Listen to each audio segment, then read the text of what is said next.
প্রমাণ দিতে হবে আপনারা কতটা নবী প্রেমী, আপনারা কতটা আল্লাহ প্রেমী, আপনারা কতটা খোদা প্রেমী, আপনারা কতটা ধর্ম প্রেমী। সবথেকে একটা দুঃখ লাগছে, কাউকে তো দেখতে পাচ্ছি না। আরে একটা দিনের জন্য ভিজুন না, কি আছে একটা দিনের জন্য ভিজলেন? নবীর প্রেমে ভিজুন, আল্লাহর প্রেমে ভিজুন, খোদার প্রেমে ভিজুন, মাটির জন্য ভিজুন, দেশের জন্য ভিজুন। ভিজুন না মিষ্টি খাওয়ার জন্য না, আড্ডা মারার জন্য না, টাইম পাস করার জন্য না, লড়াই করার জন্য না, ডোমেস্টিক ভাইলেন্স সৃষ্টি করার জন্য। কে কে আছেন হাত তুলুন, ছাতা ফেলে দিন, ছাতা হাঁটান, ছাতা হাঁটিয়ে দেন। আরে নবী প্রেমী হতে গেলে ছাতা দিয়ে জল বন্ধ করলে হবে না।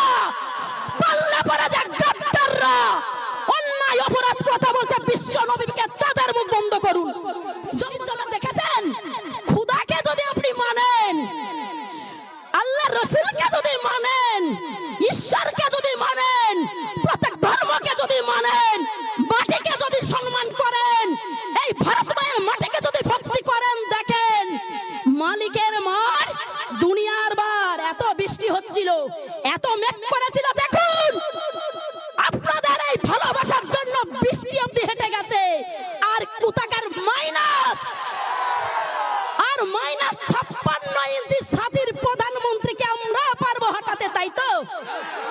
এইভাবে সত্যের সঙ্গে আমি যেন লড়তে পারি, অন্যায় দেখে যেন আওয়াজ তুলতে পারি, মাটির হয়ে যেন কাজ করতে পারি প্রত্যেকটা ধর্মের জন্য, তাই তো? জোরে একবার নাম নিন, নাম আল্লাহর নাম নিন। জানেন আমাদের হিন্দুদের মধ্যে, সনাতন ধর্মের মধ্যে 100 ভাগের মধ্যে 98 ভাগ তারা কিন্তু দুঃখ পেয়েছে, কষ্ট পেয়েছে। তাদের বিবেককে তারা জিজ্ঞেস করছে। সকলে কিন্তু সাম্প্রদায়িক না।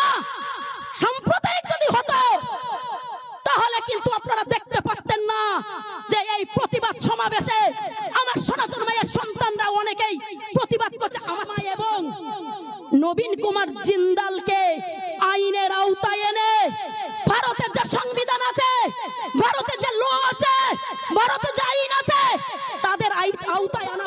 কালো হাত গুড়িয়ে দাও, ভেঙে দাও।